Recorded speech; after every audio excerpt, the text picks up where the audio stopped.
اعوذ باللہ من الشیطان الرجیم بسم اللہ الرحمن الرحیم رب اشرح لی صدری ویسر لی امری واحلل عقدۃ من لسانی یفقہوا قولی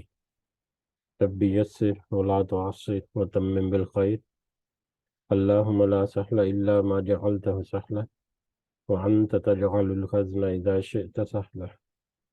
اللہم انفعنا بما علمتنا وعلمنا ما ينفعنا وزدنا علما آمین یا رب العالمین۔ آج ہم انشاءاللہ اللہ کی فضل و کرم سے، اس کی رحمت اور توفیق سے ہم سورہ لقمان شروع کرنے جا رہے ہیں۔ سب سے پہلے ہم اسی کی حمد اور اسی کا شکر اور اسی کی تعریف کرتے ہیں جس نے ہمیں اس قابل بنایا، جس نے ہمیں یہ وسائل، یہ سہولتیں، یہ بے شمار نعمتیں اور یہ ٹیکنالوجی اور یہ ساری ہماری جو ماحول ہے ہمارا، وہ ہمیں عطا فرمایا، خاص کر جس نے ہمارے دلوں میں ڈالا کہ ہم اس بابرکت کلام کو سمجھنے کی کوشش کریں۔ اللہ تعالیٰ سے دعا ہے کہ اللہ ہمیں اس میں استقامت نصیب فرمائے، اس کے ذریعے سے صحیح سمجھ ہمیں عطا فرمائے، اپنے ساتھیوں کی اصلاح کرنے کی توفیق عطا فرمائے، اور دنیا کے ساتھ ساتھ آخرت کی جو حقیقی کامیابی اور حقیقی فلاح جو ہے وہ ہمیں عطا فرمائے، اور اپنا خاص فضل و کرم اس دنیا میں بھی اور آخرت میں بھی ہمارے شامل حال رکھے۔ آمین یا رب العالمین۔ سورہ لقمان شروع کرنے سے پہلے ہم اپنی کل کی مجلس میں جو سورۃ الروم کی آخری کچھ آیات سمجھنے کی کوشش کی تھی، اس کا ترجمہ ایک دفعہ یاد دہانی کے لیے دہراتے ہیں۔ آیت نمبر 54 سے لے کر آیت نمبر 60 تک سورہ روم کی، جس میں اللہ تعالیٰ نے فرمایا کہ اللہ تعالیٰ تو وہ ہے جس نے تمہیں کمزوری کی حالت میں پیدا کیا، پھر اس کمزوری کے بعد توانائی دی، پھر اس توانائی کے بعد کمزوری اور بڑھاپا دی۔ جو چاہتا ہے وہ پیدا کرتا ہے، وہ سب سے پورا واقف اور سب پر پورا قادر ہے۔ اور جس دن قیامت برپا ہو جائے گی، گناہگار لوگ قسمیں کھائیں گے کہ دنیا میں ایک گھڑی کے سوا نہیں ٹھہرے، اسی طرح یہ بہکے ہوئے رہے۔ اور جن لوگوں کو علم اور ایمان دیا گیا وہ جواب دیں گے کہ تم تو جیسا کہ کتاب اللہ میں ہے یوم قیامت تک ٹھہرے رہے، آج کا یہ دن قیامت ہی کا دن ہے، لیکن تم تو یقین ہی نہیں مانتے تھے۔ پس اس دن ظالموں کو ان کا عذر بہانہ کچھ کام نہ آئے گا، اور نہ ان سے توبہ اور عمل طلب کیا جائے گا۔ بے شک ہم نے اس قرآن میں لوگوں کے سامنے کل مثالیں بیان کر دی ہیں، آپ ان کے پاس کوئی بھی نشانی لائیں، یہ کافر تو یہی کہیں گے کہ تم بے ہودہ گو، بالکل جھوٹے ہو۔ اللہ تعالیٰ ان لوگوں کے دلوں پر جو سمجھ نہیں رکھتے یوں ہی مہر لگا دیتے ہیں۔ پس آپ صبر کریں،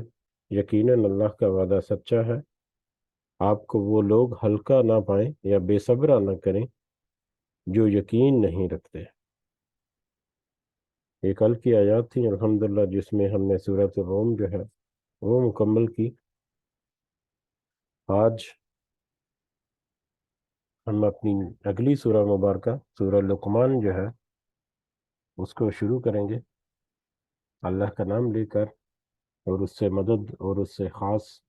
رحمت کی توفیق کے ساتھ، رحمت کی امید کے ساتھ، اور اس دعا کے ساتھ کہ اس سے پہلے ہم نے جو بھی سورہ پڑھی اور آئندہ بھی ہم جو بھی پڑھنے کی کوشش کریں گے، سمجھنے کی کوشش کریں گے، ان کی صحیح نصیحت ہمارے دلوں میں اتارے، آمین۔ تو آج کی سورہ مبارکہ سورۃ اللقمان، یہ سورۃ اللقمان جو ہے یہ مکی سورہ ہے، یعنی مکہ کے دور میں نبی کریم صلی اللہ علیہ وسلم کا جو مکی پیریڈ ہے اس میں یہ سورہ مبارکہ نازل ہوئی۔ قرآن مجید میں جو سورہ کی ترتیب ہے اس کے اعتبار سے یہ 31ویں نمبر پر آتی ہے سورہ مبارکہ، اور جبکہ قرآن کی جبکہ ترتیب نزولی جو ہے، جس اعتبار سے صورتیں جو ہے وہ نازل ہوں، اس اعتبار سے اس کا نمبر جو ہے وہ 57 یا 57 ہے۔ اس میں ٹوٹل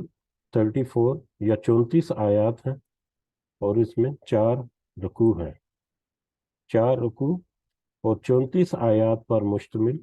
یہ سورہ لقمان، جو کہ مکی سورہ ہے، اس کو آج ہم شروع کرنے جا رہے ہیں۔ لقمان، یہ سورہ کا نام جو ہے اسی سورہ مبارکہ کے جو دوسرا رکوع ہے اس میں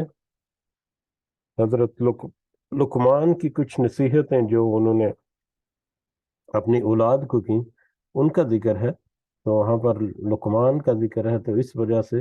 اس سورہ کا نام جو ہے وہ لقمان رکھا گیا۔ اور جیسا کہ ہمیں پتہ ہے کہ اس بڑی صورتوں کا جو نام ہے ان کی صرف آئیڈینٹی اور پہچان ہے، اس کے سارے موضوعات جو ہیں ان کا احاطہ نہیں کرتی۔ زمانہ نزول کے اعتبار سے اگر دیکھا جائے تو یہ سورہ مبارکہ اس وقت نازل ہوئی جب نبی کریم صلی اللہ علیہ وسلم نے اپنی نبوت کا اظہار لوگوں کے اوپر کر دیا، اللہ کے حکم سے تبلیغ جو ہے یا دین کی اشاعت، دین کا پھیلاؤ جو ہے وہ اس کا کام بھی شروع ہو گیا، اور لوگ جو ہیں وہ مسلمان ہونے بھی لگے، لیکن ابھی ان کی مخالفت جو ہے وہ پیک پر نہیں پہنچی۔ ان کی مخالفت تو پہلے ہی دن، جیسے ہی نبی کریم صلی اللہ علیہ وسلم نے سب سے پہلے جب پہاڑی کے اوپر چڑھ کر سب سارے جو عرب یا قریش کے اور باقی جتنے قبیلے تھے ان کو بلا کر سب سے پہلے جب دعوت توحید دی، تو انکار تو تبھی سے شروع ہو گیا، لیکن وہ انکار پھر آہستہ آہستہ بعد میں مخالفت میں کنورٹ ہوتا چلا گیا۔ اس سے پہلے ہم نے جو سورہ پڑھی ہے، سورہ روم اور سورۃ العنکبوت جو ہے، ہم نے دیکھا تھا کہ سورہ عنکبوت ہے، اس کے بعد سورہ روم نازل ہوئی تھی، تو یہ سورہ مبارکہ جو ہے یہ ان دونوں صورتوں سے پہلے کی ہے۔ سورۃ العنکبوت جو ہے اس سے بھی پہلے کی سورہ ہے، اور اس وقت تک مخالفت جو ہے مشرکین مکہ کی وہ تو کھل کر سامنے آ گئی تھی، لیکن جو ظلم اور جبر اور جو انتہا ہے تشدد کی، یا انتہا ہے معاشرتی بائیکاٹ کی، وہ ابھی نہیں پہنچی، لیکن اس کا کچھ نہ کچھ مطلب آثار جو ہیں وہ نظر آ رہے ہیں کہ وہ مخالفت پر بھی اتر آئے ہیں، وہ مطلب کچھ حد تک اس طرف جا رہے ہیں کہ اب حالات جو ہیں وہ مشکل کرتے جائیں گے مسلمانوں کے لیے، کیونکہ شروع میں جب قرآن مجید کی آیات جو ہے وہ نبی کریم صلی اللہ علیہ وسلم نے سنانی شروع کی، یا دعوت توحید جو ہے وہ جب دی، تو لوگ جو ہے شروع میں کہنے لگے کہ یہ تو کوئی سایہ یا کوئی جن وغیرہ یا کوئی اس طرح سے معاملہ ہو گیا ہے، کوئی سحر ہو گیا نبی کریم صلی اللہ علیہ وسلم کے اوپر، جس کی وجہ سے یہ اس طرح کی باتیں کرتے ہیں۔ تھوڑا سا وقت گزرے گا، جو یہ جب ان کو سمجھ لگے گی اور جب ان کو ہوش آئے گی نعوذ باللہ، تو یہ خود ہی سمجھ جائیں گے، ابھی بس بیوقوفی کی باتیں کر رہے ہیں نعوذ باللہ۔ تو اس طرح کے شروع میں ان کا یہ اوپینین تھا کہ یہ تو بس مطلب ایسا ہی ہے، بس کچھ عرصہ گزرے گا، جب ان کو سمجھ لگے گی تو یہ آہستہ آہستہ واپس جو ہے نا وہ سمجھ جائیں گے۔ لیکن جیسے جیسے وقت تھوڑا سا گزرنا شروع ہوا اور لوگ جو ہیں وہ اس قرآن کے اس آیات سے متاثر بھی ہوئے، تو پھر لوگوں نے اس کی طرف رخ بھی کیا، اس کی طرف متوجہ بھی ہوئے، اور پھر انہوں نے اسلام بھی قبول کیا، اور جیسے جیسے پھر لوگوں کا اسلام کی طرف رجحان جو ہے وہ بڑھتا چلا گیا، ویسے ویسے وہ مخالفت بھی بڑھتی چلی گئی۔ تو لہذا اس وقت مخالفت تو ہے، لیکن وہ مخالفت جو ہے وہ اس چوٹی پر نہیں پہنچی، جیسا کہ سورہ روم میں ہم نے دیکھا یا سورہ عنکبوت میں ہم نے دیکھا کہ جس میں بہت ہی شدید قسم کی مخالفت کے ہجرت جو ہے نا، ہجرت حبشہ جو سب سے پہلی ہجرت تھی، اس تک نوبت پہنچ گئی اور مجبور کر دیا گیا مسلمانوں کے کہ وہ ہجرت کر جائیں یا ہجرت پر مجبور ہو گئے، اس ظلم و ستم سے کی حدیں جو ہے وہ اس قدر زیادہ تھیں۔ بہرحال ٹاپکس کے اعتبار سے اگر دیکھا جائے تو اس میں حضرت لقمان علیہ السلام کی نصیحت ہے، اور اس کے علاوہ وہی توحید کا درس جو ہے وہ ہے، توحید کے بارے میں بڑی بڑی نشانیاں جو ہے اس کا ذکر بھی ملے گا، اور اسی طرح سے جیسا کہ پچھلی صورتوں کا مطلب ایک موضوع رہا ہے کہ مشرکین جو ہے ان کا اپنا رویہ اور کردار پچھلے لوگوں کے یا پچھلے نبیوں کے بارے میں کچھ انفارمیشن کہ دیکھو تم سے پہلے لوگ جو ہیں ان کا کردار اور رویہ کیسا رہا، اور پھر قیامت کے دن کا جو انکار کرتے تھے اس کے بارے میں بہت ساری معلومات، اور دوبارہ جی اٹھنے کے بارے میں، تو اسی طرح کے موضوعات جو ہیں وہ اس میں بھی ملیں گے۔ خاص بات نوٹ کرنے کی یہ ہے اس میں جو کہ ہمیں جھلک نظر آئے گی آج کے سبق میں، جو آج ہم مطلب کمپلیٹ کریں گے انشاءاللہ اللہ کے حکم سے۔ اس سے پہلے کافی دفعہ ذکر ہوا کہ اہل عرب جو ہیں وہ اپنی زبان عربی کے اوپر بڑا فخر اور غرور کرتے تھے، کیونکہ عربی زبان جو ہے یہ بڑی وسیع اور بڑی مطلب بلاغت والی زبان ہے، کہ اس میں بہت ہی وسعت ہے، اور یہ اپنی زبان کے اوپر بڑا ناز کرتے تھے۔ اسی لیے وہاں پر شعر و شاعری وغیرہ جو ہے اس کے ساتھ بھی خاصا لگاؤ تھا لوگوں کا، اور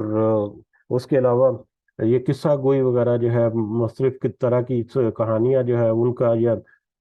قصہ گوئی جیسا کہ آج کل ناول نویسی یا اس طرح کے معاملات ہوتے ہیں، مطلب کوئی سیریز وغیرہ، کوئی کسی ناول کی یا کسی موضوع کے اوپر پرنٹڈ فارم میں میگزینز وغیرہ میں بھی ہوتی ہے، تو اس طرح کے رجحان جو ہے وہاں پر بھی تھا، اور اس کے اوپر بہت ہی متوجہ ہوتے تھے لوگ، بہت ہی ان کے اس کو بہت اہمیت دیتے تھے۔ اور یہی وجہ ہے کہ قرآن کی آیات جب نازل ہوئیں اور لوگوں کے اوپر جب ذکر کرنا شروع کیا، ان کا تلاوت کرنا شروع ہوا، یہ قرآن مجید لوگوں کے اوپر جب پیش کیا گیا، تو اس میں بڑی ایک تاثیر تھی جس نے لوگوں کو اپنی طرف کھینچا، اور اس وجہ سے لوگ جو ہے وہ متوجہ ہوئے اس کی طرف۔ تو یہ ایک اہم نقطہ ہے جو ہمیں یہاں پر سمجھنے کا ہے، یہ جو ہم اس کو مزید تھوڑا سا مطلب سمجھیں گے جب شروع کی پہلی 4-5 آیات ہم مکمل کریں گے، تو اس کے بعد ہم دیکھیں گے کہ کیا وجہ تھی کہ کیوں مطلب یہ چیز جو ہے یہ بڑی اہمیت کی حامل ہے، کہ اس وقت کی زبان جو ہے اس کو وہ کس قدر امپورٹنس دیتے تھے، اور کس قدر وہ اس سے مرغوب ہوتے تھے، اور کس قدر وہ متاثر ہوتے تھے۔ تو اسی کنسیپٹ میں پھر حضرت لقمان کا جو ذکر ہے وہ بھی اسی طرح سے ملے گا، کہ تم پچھلے لوگوں کی باتوں جو کرتے ہو یا قصے کہانیاں جو ہیں ان کے اوپر تم اگر توجہ دیتے ہیں، تو یہ لقمان جو ہیں ان کے بارے میں بھی آگے جب آئے گا تو ہم ذکر کریں گے۔ بہرحال حضرت لقمان کے بارے میں ہلکا سا تذکرہ، کیونکہ ہم ان کے نام کی سورہ مبارکہ جو ہے وہ شروع کرنے جا رہے ہیں۔ تو حضرت لقمان جو ہے وہ ماضی کی ایک شخصیت تھی، جو اس سے پہلے مطلب کافی عرصہ پہلے کی بات ہے، یعنی اس دور اسلام سے کافی عرصہ پہلے، کوئی ہو سکتا ہے کوئی 1500 سال پہلے یا 1200 سال پہلے کی بات ہے۔ اس کے بارے میں ایگزیکٹ پیریڈ جو ہے وہ معلوم نہیں۔ یہ حبشی النسل تھے، اور سوڈان کے نوبی کر کے کوئی علاقہ ہے، یا اس طرح کے سوڈان کے جو سرحدی علاقے ہیں، وہاں پر ان کا قیام تھا۔ عربی زبان ان کی تھی، اور عربی زبان میں بہت مہارت اور بلاغت تھی ان کے پاس بھی، بہت عبور حاصل تھا ان کو، اور ان کے پاس کسی نبی یا کسی رسول کی کوئی تعلیم نہیں تھی، لیکن جیسا کہ ابھی کچھ ہی عرصہ پہلے ہم نے ذکر کیا تھا فطرت سلیمہ کا، کہ جو انسان جو ہے، جو دنیا کی جو ملاوٹیں ہیں، یا دنیا کے جو معاملات ہیں، یا دنیا کے جو اثر و رسوخ ہے، اس سے نکل کر اگر سچے دل سے اور صحیح نیت کے ساتھ اپنی جو اوریجنل اس کی جو فطرت ہے، جو اس کے ذہن میں اور اس کے دماغ میں اور اس کے دل میں اللہ تعالیٰ نے پیدا کی، اگر اس کو استعمال کرتے ہوئے اگر وہ غور و فکر کرے، تو وہ اللہ کی توحید جو ہے اس تک ضرور پہنچ سکتا ہے۔ حضرت لقمان کے ساتھ بھی یہی معاملہ تھا، کہ وہ ان کے پاس کسی نبی کی نصیحت تو نہیں تھی، اور نہ ہی وہ خود کوئی نبی یا رسول تھے، نہ ہی ان کے پاس کوئی ان کا کسی رسول نبی کا پیغام پہنچا تھا، لیکن وہ کافی حد تک توحید کے قریب قریب اس کو پہچان چکے تھے، اور اس کی جو صحیح جو اس کا ایک کنسپٹ ہے، وہ اس تک وہ پہنچ چکے تھے، اور ان کی کتابیں یا ان کی حکایات، ان کی کہانیاں نہیں کہنا چاہیے، ان کے جو قول ہیں، جیسے کہ قول آج بھی مختلف قول جو ہیں وہ شروع کیے جاتے ہیں، مقالے جو ہیں ہوتے ہیں، اس طرح سے حضرت لقمان علیہ السلام کے قول اور ان کے جو مجلے ہیں، مجلے یعنی کہ میگزینز فارم میں، یا ان کی لکھائی جو ہے مجموعہ جسے ہم کہہ سکتے ہیں، شعری مجموعہ جیسے آج کل ہوتا ہے، اس طرح سے ان کے کچھ مجموعات یا ان کی کچھ تحریریں یا ان کے کچھ مکالمے یا ان کے کچھ قول جو ہیں وہ کوئی مختلف شکلوں میں، کتابی شکل میں یا مطلب کہانیوں کی شکل میں مطلب وہ آگے نسل در نسل جو ہے وہ آگے ٹرانسفر ہوتے رہے، اور مجموعات کی شکل میں، لکھی شکل میں بھی وہ کہیں نہ کہیں ملتے تھے پڑھنے کے لیے۔ تو اہل عرب جو ہیں ان میں حضرت لقمان علیہ السلام کے یہ مقالے یا ان کے جو لکھی ہوئی جو تحریریں تھیں ان کی، یا ان کے جو مجموعے تھے یا ان کے جو قول تھے، وہ ان کو خاصی اچھی اہمیت دیتے تھے۔ وہ مطلب ان کے اوپر بڑی ان کے متوجہ بھی ہوتے تھے، وہ اس کو سننے کے لیے یا اس کو کلام کو پیش کرنے کے لیے ان کے قول کے اوپر بڑی توجہ دیتے تھے۔ تو حضرت لقمان علیہ السلام کے قول جو ہیں وہ بڑے نصیحت آموز تھے، بہت ہی حکمت سے بھرے ہوئے تھے۔ تو یہ ان کی خاصیت تھی جو کہ عرب میں مشہور تھی، اور اہل عرب یا مشرکین مکہ یا قریش مکہ جو ہے وہ اس کو بڑی اچھی طرح سے جانتے تھے اور سمجھتے تھے۔ بہرحال یہی ابتدائی تعارف جو ہے اسی کے ساتھ ہم شروع کرتے ہیں۔ جب دوسرے رکوع میں جب یہ آیات آئیں گی تو اس کو ہم مزید سمجھنے کی بھی کوشش کریں گے انشاءاللہ۔ حضرت لقمان علیہ السلام کے بارے میں کچھ اور بہت ساری تفصیلات موجود ہیں حضرت لقمان کے بارے میں، لیکن اس میں سے کچھ جو ہیں، ایک دو باتیں جو ہیں جو امپورٹنٹ ہیں ہمارے لیے، وہ اس وقت ہم سمجھیں گے، اور پھر اس کے بعد ہم اس کے مطابق آگے بڑھیں گے انشاءاللہ۔ تو شروع کرتے ہیں اللہ کا نام لے کر۔ اعوذ باللہ من الشیطان الرجیم، بسم اللہ الرحمن الرحیم، الف لام میم۔ الف لام میم یہ ہمیں پتہ ہے کہ حروف مقاطعات ہیں، اور جیسا کہ ابھی بھی تھوڑا سا تذکرہ ہوا تھا حروف مقاطعات کے بارے میں، ہم جانتے ہیں کہ یہ ان کا صحیح معنی اور مفہوم جو ہے وہ تو صرف اللہ اور رسول صلی اللہ علیہ وسلم جو ہے ان کو ہی معلوم ہے۔ ایک ہمارے لیے اس میں زیادہ کھوج یا اس میں زیادہ جستجو جو ہے وہ کرنے کی ضرورت نہیں ہے، لیکن جو اہل علم ہے، ابھی ابھی جیسا کہ ذکر ہوا کہ جو وہ اپنی زبان کے اوپر بڑا عبور رکھتے تھے، بڑا ان کو بڑا وہ فخر اور غرور کرتے تھے اپنی زبان کے اوپر، اور جو زبان کے اوپر جن کا لٹریچر کے ساتھ تعلق ہے، کہ جن کا کسی بھی زبان کی تعلیم اور تبلیغ اور اس کے اوپر وہ عبور حاصل ہوتا ہے اور وہ اس کے ساتھ وہ بڑا گہرا تعلق ہوتا ہے، تو ان ایسے لوگ جو ہیں وہ جو بھی بات کہی جاتی ہے یا لکھی جاتی ہے یا پڑھی جاتی ہے، تو اس کا ہر لفظ بلکہ ہر حرف جو ہے وہ اس کے اوپر ضرور متوجہ ہوتے ہیں، اور اس کو وہ سمجھنے کی ضرور کوشش کرتے ہیں، میری طرح یا ہماری طرح کہ جنہوں نے بس موٹا موٹا سا ترجمہ پڑھ لیا اور اس کے مطابق تھوڑی بہت کوشش کر لی، تو یہ نہیں۔ جو صحیح معنوں میں زبان کو سمجھنے والے اور زبان کو اہمیت دینے والے لوگ ہیں، ان کے لیے ایک ایک لفظ یا ایک ایک حرف جو ہے وہ بڑی اہمیت کا حامل ہوتا ہے، کہ اس کے پیچھے اس کا مطلب کیا ہے، اس کی لاجک کیا ہے، اس کی پیچھے کنسپٹ جو ہے وہ کیا ہے، کنٹیکس کیا ہے، تو اس کو خاصی اہمیت دیتے ہیں۔ تو اسی طرح سے جب اس طرح کے الفاظ الف لام میم یا دوسرے جو حروف مقطعات جب آتے، تو دوسرے لوگ جو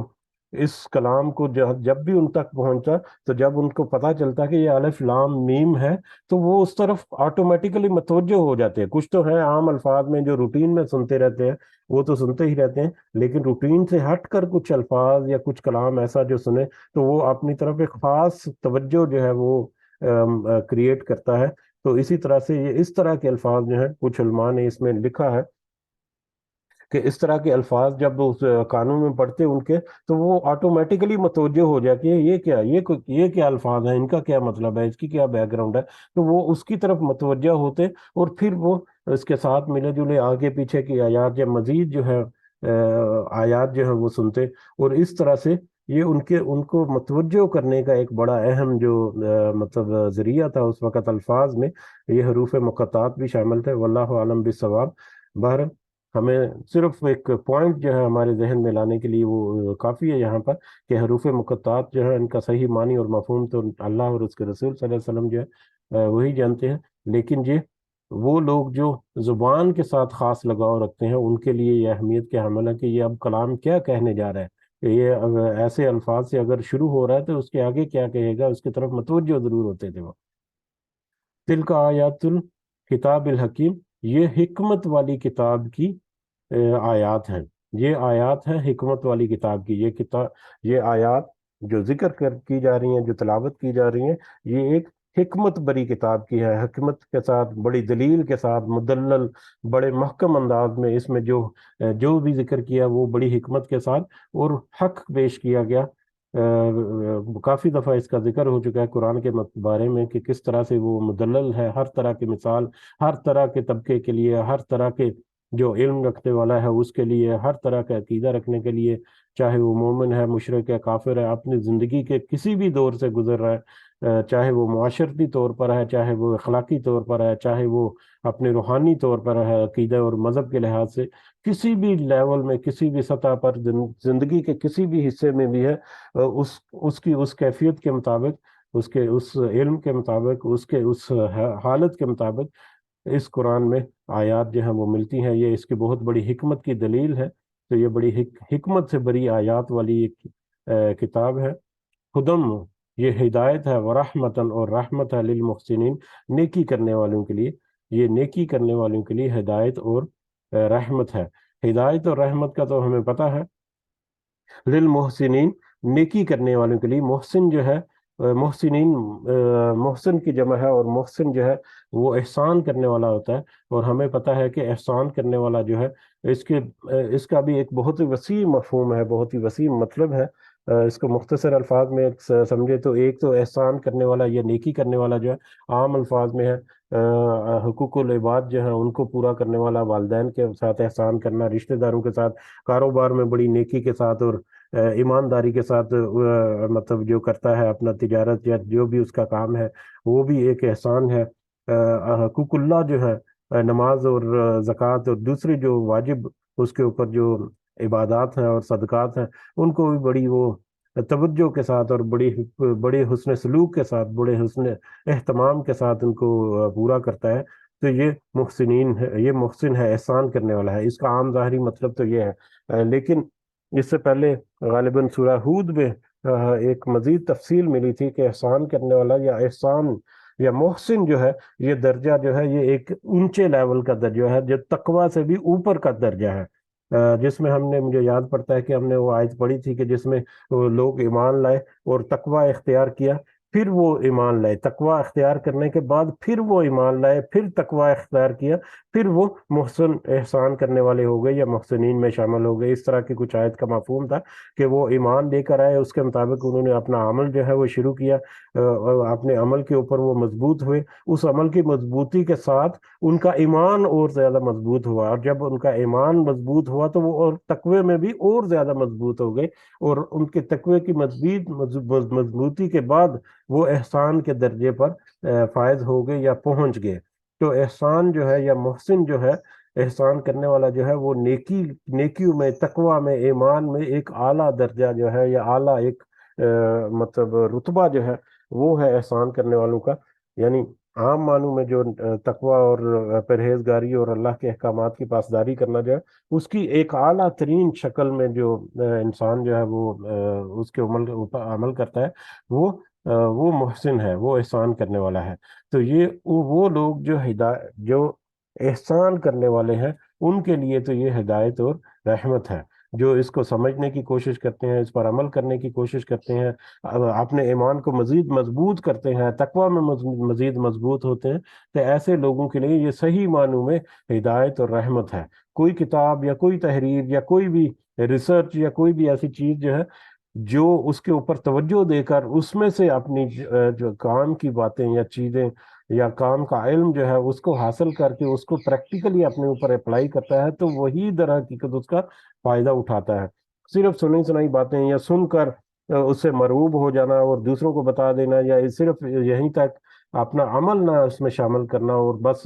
سنی سنائی باتوں تک محدود رکھنا، تو اس کے اوپر وہ صحیح ہدایت جو اس کو ہونی چاہیے یا صحیح فائدہ جو ہے اس ریسرچ کا یا اس بات کا یا اس کلام کا، وہ نہیں ہوتا جب تک کہ وہ پریکٹیکلی اس کے اوپر عمل نہ کریں۔ تو یہ ہدایت اور رحمت ہے ان لوگوں کے لیے جو صحیح معنوں میں پریکٹیکلی اس پر عمل کرنے والے بھی ہیں۔ الذین یقیمون الصلاۃ، یہ وہ لوگ ہیں جنہوں نے منیمم درجے جو ہے اپنے ایمان کے یا عمل کے وہ اچیو کیے، اور وہ منیمم درجے جو ہے وہ کیا ہے؟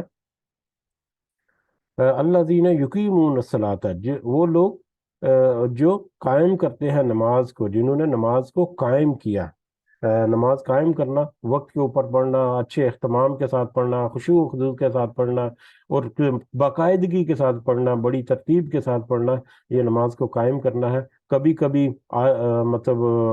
اتفاقاً کوئی نماز اگر کوئی پڑھ لیتا ہے تو وہ نماز پڑھنا ہو سکتا ہے، نماز کو قائم کرنا نہیں ہے۔ بہرحال جو نماز کو قائم کرتے ہیں وہ یؤتون الزکوٰۃ، اور وہ زکوٰۃ ادا کرتے ہیں، اللہ کے دیے ہوئے مال جو ہے ان کو بھی اللہ کے راستے میں اللہ کے حکم کے مطابق خرچ کرتے ہیں۔ پہلا جو ہے وہ ایمان کی مضبوطی کے لیے نماز جو ہے حقوق اللہ جو ہے اس کی طرف اشارہ آتا ہے۔ دوسرا جو ہے یؤتون الزکوٰۃ، زکوٰۃ مال کو صرف کرتے ہیں، وہ خرچ کرتے ہیں اللہ کے راستے میں زکوٰۃ کی شکل میں، یا دوسرے مصارف بھی ہو سکتے ہیں، صدقات وغیرہ۔ وہم بالآخرۃ یوقنون، اور آخرت پر وہ یقین رکھتے ہیں۔ آخرت کا یقین جو ہے وہ بھی کسی بھی انسان کو ایک سیدھے رستے پر قائم اور دائم رکھنے کے لیے انتہائی ضروری ہے۔ جس قدر وہ یقین رکھے گا قیامت کے دن کا، آخرت پر، اپنے انجام پر، اپنی منزل کے اوپر، جس قدر وہ اپنے یقین کے ساتھ فوکسڈ انداز میں آگے بڑھے گا، اسی قدر وہ اس صراط مستقیم پر چلنے میں کامیاب بھی رہے گا، اور یکسو بھی رہے گا، مسلسل بھی رہے گا، اور اسی اوپر رہے گا۔ تو بہرحال جو نماز کو قائم کرتے ہیں اور زکوٰۃ ادا کرتے ہیں، اور جو قیامت کے دن، آخرت کے دن پر یقین رکھتے ہیں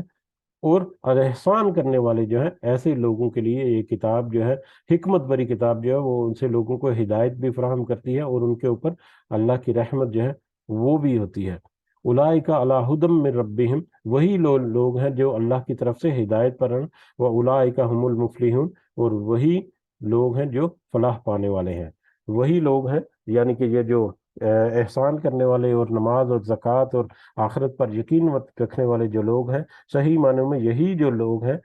وہ اللہ کی طرف سے ہدایت کے راستے پر ہیں، اور یہی لوگ ہیں جو فلاح پانے والے ہیں، کامیابی پانے والے ہیں۔ اور حقیقی فلاح یا کامیابی مطلب دین اسلام کی نظر میں وہ آخرت کی کامیابی ہے، دنیا کی کامیابی جو ہے وہ فلاح نہیں ہے، آخرت کی کامیابی ہے، وہ صحیح معنوں میں فلاح اور کامیابی ہے اللہ تعالیٰ کی نظر میں۔ بہرحال یہ پہلی 5 جو آیات ہم نے پڑھی، اگر ہم دیکھیں کہ سورہ بقرہ کی سب سے پہلی جو شروع کی جو 4-5 آیات ہیں، یہ ان کے ساتھ کافی حد تک مماثلت رکھتی ہیں، موضوع کے اعتبار سے بھی اور ایکسپلینیشن کے اعتبار سے بھی۔ لیکن یہاں پر ہم ایک دفعہ پھر تھوڑا سا جائزہ لیتے ہیں کہ جب یہ سورہ مبارکہ نازل ہوئی، اس وقت کے لوگ جو ہیں انہوں نے اس کتاب کے ان آیات کے بارے میں یا اسلام کے بارے میں شروع میں یہ کہنا شروع کر دیا تھا، یہ لوگ جو ہیں یہ تو بس اپنا وقت ضائع کرنے کے لیے ہیں، مطلب ان کو نہ دنیا میں فائدہ ہے یا نہ دین، اپنا جو آباء و اجداد کا دین ہے اس کو بھی چھوڑ کر یہ ایسے ہی کیا کہتے ہیں گمراہی میں وہ چلے گئے ہیں، نعوذ باللہ۔ تو یہ تو بس بے سود سی ایک کوشش کرتے جانے، اس طرح کے رویہ یا اس طرح کے کچھ قول جو ہیں وہ مشرکین مکہ کے تھے اس وقت، جو مسلمانوں کے بارے میں یا نبی کریم صلی اللہ علیہ وسلم کے بارے میں، یا جو لوگ اسلام جو لے کر آ رہے ہیں یا اس کی طرف متوجہ جو ہوتے ہیں ان کے بارے میں وہ کرتے تھے کہ یہ بس ایسے ہی فضول سا وقت ضائع کرنے والی بات ہے، اس میں کوئی کچھ بھی حاصل نہیں ہوگا۔ تو خام خواہ سے یہ انہوں نے اپنی طرف سے کوئی ایسی باتیں کرنا شروع کر دی جن کا کوئی حقیقت جو اصل نہیں نظر آتی، نعوذ باللہ۔ تو اس طرح کی باتیں جب کرتے تھے تو اس وقت یہ آیات جو ہیں وہ ان کے لیے اچھی خاصی معنی رکھتی تھی کہ در حقیقت جن کو تم کامیابی کہتے ہو دنیا کے معاملات میں یا دنیا کے جو تعلقات ہیں ان میں، تو وہ کامیابی نہیں، اصل کامیابی تو آخرت میں جنت کا حصول ہے، یا آخرت میں کامیابی جو ہے، اصل کامیابی، اصل فلاح تو وہ ہے۔ اور وہ اصل کامیابی اور فلاح جو ہے وہ ان لوگوں کے لیے جو ایمان لاتے ہیں اور اس کے ساتھ پھر نیک عمل کرتے ہیں، نماز اور زکوٰۃ اور آخرت کے اوپر جو ایمان رکھتے ہیں۔ اصل کامیابی اور اصل فلاح جو ہے یہ تو ان لوگوں کے لیے ہے، نہ کہ وہ لوگ جو صرف دنیا کے لیے یہ تک و دو کرتے ہیں اور دنیا کی کامیابی کو وہ اپنی کامیابی سمجھتے ہیں۔ تو یہ پہلی 5 آیات جو ہے یہ ان کی اس رویہ جو ہے اس کا جواب بھی اس میں ملتا ہے کہ وہ کس طرح سے یہ صحیح معنوں میں صرف ان لوگوں کے لیے ہے۔ کامیابی کیا ہے صحیح معنوں میں وہ ہمیں پتہ چلتی ہے، اور کن لوگوں کے لیے یہ کامیابی ہے، یہ کون لوگ ہیں جو کامیاب ہیں، وہ ہمیں اس سے پتہ چلتی ہے۔ اس کے بعد آیت نمبر 6، وَمِنَ النَّاسِ، اور لوگوں میں سے، من جو لوگوں میں سے کوئی ایسا بھی ہے جو یشتری، جو خریدتا ہے لہو الحدیث، لغو یا بیغار باتوں کو، لہو الحدیث بیکار باتوں کو یا لغو باتوں کو خریدتا ہے۔ لوگوں میں سے کوئی ایسا بھی ہے جو لغو باتوں کو خریدتا ہے، لیضل، تاکہ وہ گمراہ کرے، عن سبیل اللہ، اللہ کے راستے سے، بغیر علم، بغیر علم کے۔ لوگوں میں سے وہ بھی ہے جو لہو الحدیث یا لغو اور بیکار باتیں خریدتا ہے، تاکہ اس کے ذریعے سے بغیر کسی دلیل اور بغیر کسی علم کے اللہ کے راستے سے لوگوں کو گمراہ کر سکے۔ اب یہ آیت جو ہے یہ بہت ہی اہم ہے۔ آج کے سبق میں سب سے جو اہم پوائنٹ جو ہے وہ اس آیت مبارکہ میں ملتا ہے، جو ہے لہو الحدیث۔ لوگوں میں سے کچھ لوگ وہ بھی ہے یا وہ بھی ہیں جو لہو الحدیث جو ہے وہ خریدتے ہیں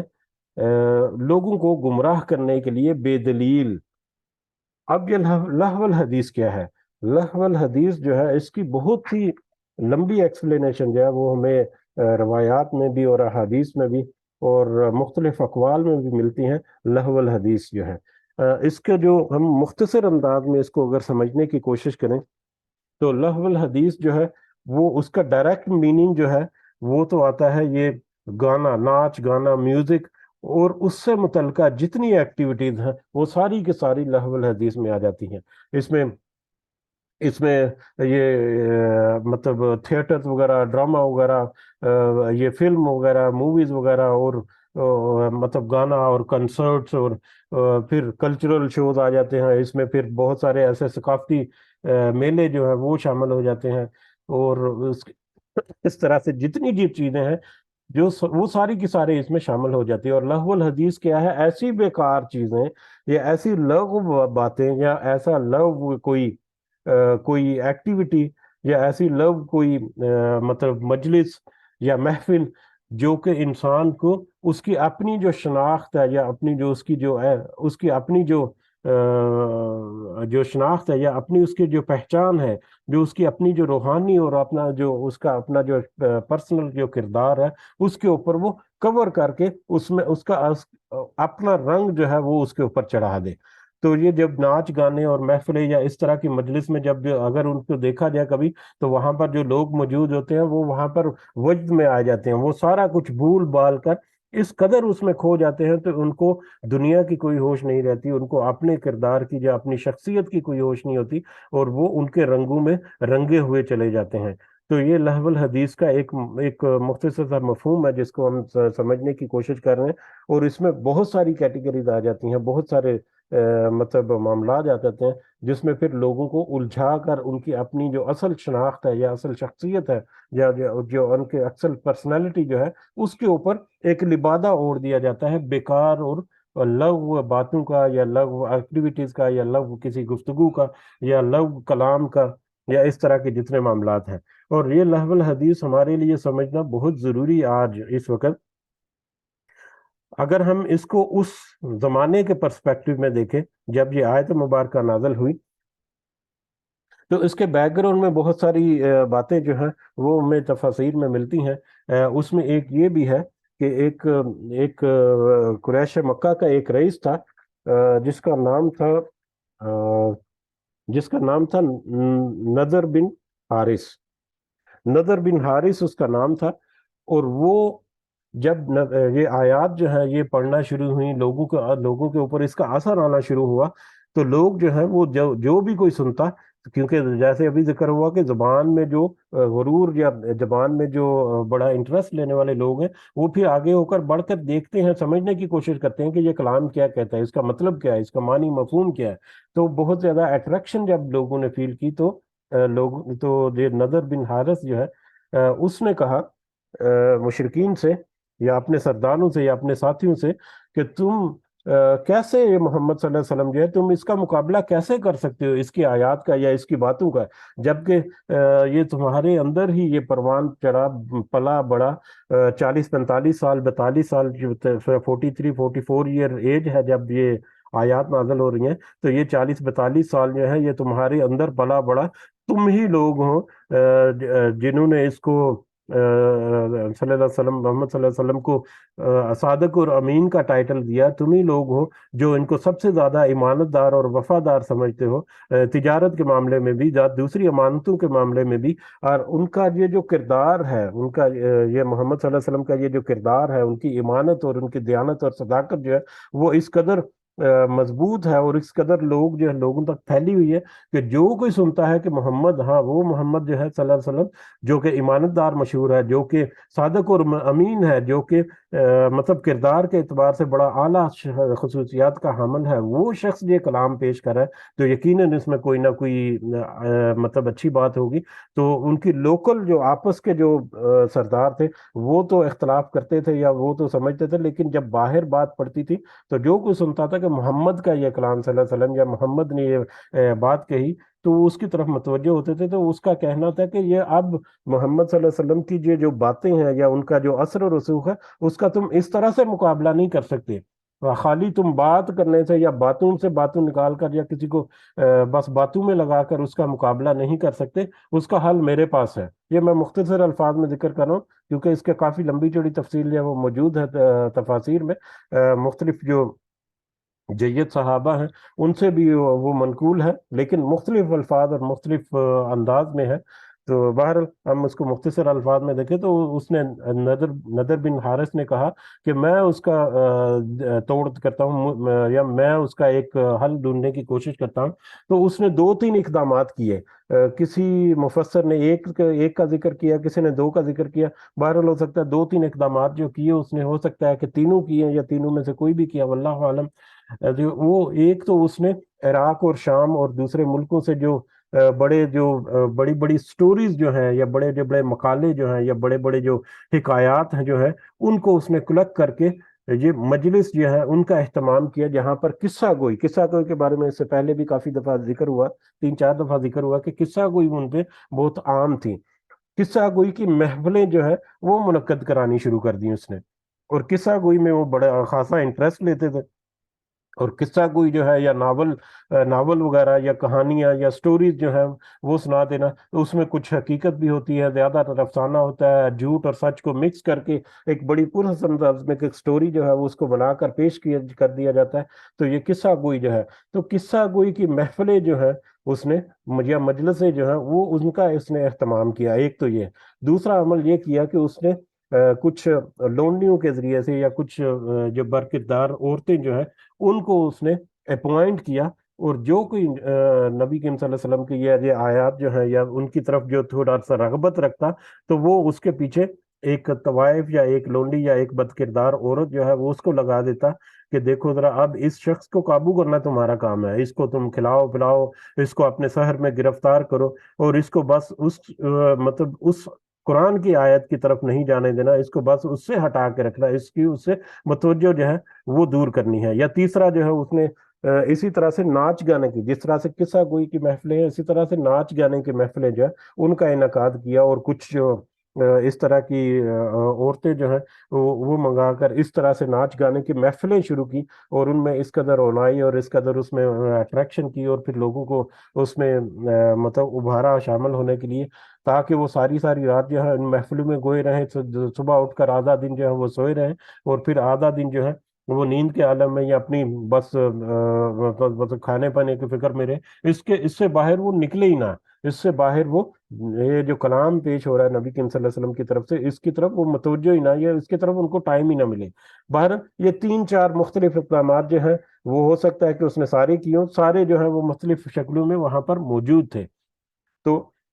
نذر بن حارث نے اس طرح سے اقدامات کر کے کوشش کی کہ کسی طرح سے لوگوں کو ان کی طرف متوجہ ہونے سے روکا جائے، ان کی بات جو ہے وہ سننے سے روکا جائے، اس کلام کو مطلب اثر جو ہے اس سے نکالا جائے، اور واپس جو ہے اپنی اسی دنیا کی زندگی یا جو بھی ان کے باطل عقائد جو ہیں ان کے اوپر ان کو رکھا جائے۔ تو اس طرح سے نذر بن حارث جو ہے اس نے وہ کوشش کی، لیکن یقیناً اللہ کی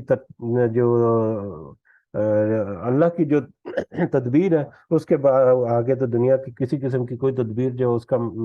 سامنا نہیں کر سکتی. تو یہ اس وقت ایک ایکٹیویٹی یا ایک کوشش کی گئی، اور بڑے اعلیٰ سطح کے اوپر یہ کوشش کی گئی، لیکن اللہ کی حکمت کے ساتھ وہ اس وقت وہ ناکام ہوئی. جس کے دل میں اثر کرنا تھا وہ کرتا چلا گیا، اور آہستہ آہستہ سے دیکھیں کہ کیسے 18-20 سال کی عرصے کے اندر اندر وہ مسلمان جو وہی جو اسلام جس کو شروع میں اس قدر ریزسٹنس تھی، وہ کس قدر بڑی طاقت کے طور پر ابھرا. اور یہ لہو الحدیث جو ہے جس کو آج ابھی ہم نے سمجھنے کی کوشش کی، یہ آج ہمارے اندر بھی کس طرح سے موجود ہے. میرا خیال ہے کہ اس کے اوپر بات کرنے کی بھی ضرورت نہیں، کہ ہم سب جانتے ہیں کہ کس طرح سے یہ ناچ گانے محفلیں اور سوشل میڈیا کی شکل میں، ٹی وی کی شکل میں، صرف سنیما اور فلم اور تھیٹر کی شکل میں کس طرح سے موجود ہیں. کنسرٹس ہوتے ہیں بڑے بڑے جس میں لوگ جا کر کیا کیا نہیں کرتے وہاں پر، ڈانس بھنگڑے اور میوزک اور پتہ نہیں کیا کیا ہوتا ہے. اسی طرح کلچرل شو اور ثقافتی میلے اور یہ گیمز کے نام پر بھی، گیم جو ہے وہ بھی ایک پروڈکٹیو جو ہے، ان کے تو ہو سکتی ہے کھیل، لیکن اب گیم جو ہے، کھیلیں جو ہیں وہ بھی کمرشلائز ہو گئی ہیں، اور ان میں بھی اس طرح کی بہت ساری باتیں اور بہت ساری ایکٹیویٹیز جو ہوتی ہیں جو لوگوں کو اٹریکٹ کرنے کے لیے.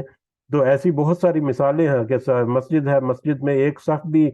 پوری نماز کے لیے نہیں ہے، لیکن اس کے سامنے کوئی سنیما ہال یا تھیٹر ہے وہ ایسا بھرا پڑا ہے کہ باہر لانے لگی ہیں، لیکن اندر داخل ہونے کی جگہ نہیں ہے وہاں پر. تو اس طرح سے مروب کر کے اور اس طرح سے لوگوں کو اسلام سے ہٹا کر، دین سے ہٹا کر، یہ میں اپنی قوم کی، اپنے امت جو ہے اس کی بات کروں کہ اس میں یہ کس حد تک جا چکے ہیں. باقی نان مسلم جو ہے وہ تو ہے ہی ان کا وتیرہ. لیکن اگر اس کو دوسرے پرسپیکٹو میں دیکھا جائے تو جس طرح اس وقت بھی ان ساری کوششوں کے باوجود جو لوگ جو ہیں وہ سمجھنے کی کوشش کرتے تھے، یا جو لوگ جو ہیں ان کے کانوں میں کوئی بات پڑتی تھی تو اس کے اوپر وہ تھوڑی سی توجہ دے کر اس کو سمجھنے کی کوشش کرتے تھے، تو ضرور یہ کلام جو ہے ان کے اوپر اثر انداز ہوتا تھا. ضرور یہ کلام جو ہے ان کو مزید رہنمائی اور ہدایت جو ہے وہ فراہم کرتا تھا، جس پر چل کر وہ اس کی طرف، اپنے اصلاح کی طرف آ جاتے تھے. ایگزیکٹلی وہی سچویشن آج بھی ہے. جس قدر بھی لوگ جو ہیں وہ کھوئے ہوئے ہیں، لیکن بہت سارے لوگ آج بھی ہیں کہ جب وہ ان کو یہ بات سنتی ہے ان کے کانوں میں، یا جو ان کو پتہ چلتا ہے، یا جب ان کے ساتھ پیش کی جاتی ہے، تو وہ اس کو تھوڑا توجہ کے ساتھ سنتے ہیں، تھوڑا مطلب اٹریکٹ ہوتے ہیں، تھوڑا سا اس میں انٹرسٹ بھی لیتے ہیں. اور یقیناً پھر جب وہ انٹرسٹ لیتے ہیں تو پھر ان میں سے اکثر جو ہیں، یا بہت سارے ایسے ہیں جو پھر اپنا جو پچھلا جو شیطانی خول جو ان کے اوپر ہوتا ہے اس کو توڑنے میں کامیاب بھی ہوتے ہیں، اور اللہ تعالیٰ ان کو پھر ہدایت اور رہنمائی اور نصیحت جو ہے وہ ان کے دلوں میں ڈال کر پھر ان کو راہ راست پر بھی لے آتے ہیں. تو اس طرح کے جس طرح سے اس وقت کی تدبیر تھی اور اس کے مقابلے میں اللہ تعالیٰ کی جو حکمت ہے وہ سامنے تھی، تقریباً وہی حالات آج ہمارے سامنے بھی ہے. لیکن آج ہمیں اپنی امت کے اوپر بہت زیادہ دھیان دینے کی ضرورت ہے کہ کس طرح سے وہ اس لہو الحدیث جو ہے اس میں پھنسے ہوئے ہیں، اور اس میں کس قدر وہ آگے بڑھ چکے ہیں، اور کس قدر وہ گمراہی کا شکار ہیں، اور اس میں پھر وہ دین اور اپنا جو ایمان ہے اور اس کو سب کچھ بھول بھال کر بس اپنی اس حالت میں وہ مست ہے کہ ساری ساری رات وہ اس طرح کے مطلب میٹر میں ہے. سارا دن جو ہے وہ بس اپنی کھانے کی اور پینے کی اور مال دولت کرنے کی اور عیش و عشرت حاصل کرنے کی تگو بدو میں ہے، اور ان کے پاس وقت ہی نہیں ہے کہ وہ نماز پڑھیں اور دوسرے جو ارکان ہیں ان کی طرف توجہ ہوں. باقی اخلاقیات کی جو بات ہے تو اخلاقیات جو ہے وہ تو نان مسلمز میں بھی ہوتے ہیں، لیکن خالی اخلاقیات بغیر ایمان کے اور بغیر نیک عمل کے وہ کچھ بھی فائدہ نہیں دینے لگا. دنیا میں اگر کوئی اخلاق کے ساتھ پیش آتا ہے تو اس کے جواب میں اس کو اخلاق مل جاتا ہے، تو دنیا میں تو جو کوئی کوشش کرے گا اس کو دنیا میں اس کا بدلہ جو ہے وہ مل ہی جاتا ہے ساتھ ساتھ. لیکن آخرت میں بدلہ لینے کے لیے ایمان اور نیک عمل جو ہے وہ ضروری ہے. جو لہو الحدیث میں پھنس جاتے ہیں وہ اس سے عاری ہو جاتے ہیں. اللہ تعالیٰ سے دعا ہے کہ اللہ تعالیٰ ہمیں اس کی ظاہری کسی بھی شکل سے ہمیں محفوظ رکھے، ہمیں اس کی سمجھ اور فہم دے کہ کوئی بھی ایسا معاملہ جو ہمارے سامنے ہے اور پھر اس سے بچنے کی بھی اللہ تعالیٰ ہمیں توفیق اور ہمت عطا فرمائے. بہرحال یہ لہو الحدیث جو ہے یہ آج کے جو سبق ہے اس میں بھی ایک بہت اہم نقطہ تھا جس کو ہم نے سمجھنے کی کوشش کی. آج کے دور کے لیے بھی یہ بہت اہمیت کا حامل ہے. آئندہ ہماری والی نسلیں جو ہیں وہ ان کے لیے ایک بہت بڑا چیلنج ہے کہ آئندہ اس میں اور زیادہ شدت ہی آتی جا رہی ہے اور زیادہ بڑھتا ہی چلا جا رہا ہے. تو ہماری آئندہ آنے والی نسل جو ہے وہ بھی ایکسپوز ہو چکی ہے اس کے لیے. تو اللہ تعالیٰ سے یہ بھی دعا ہے کہ ہماری آئندہ آنے والی نسل کو بھی ان سے محفوظ رکھے. اور ایسے کسی بھی شر سے ہمیں سب سے پہلے اس کو پہچاننے کی اللہ تعالیٰ ہمت توفیق دے، اور پھر اس سے بچنے کی بھی اللہ تعالیٰ ہمیں طاقت عطا فرمائے، آمین۔ برف اپنے سبق کی طرف واپس آتے ہیں۔ وَمِنَ النَّاسِ مَن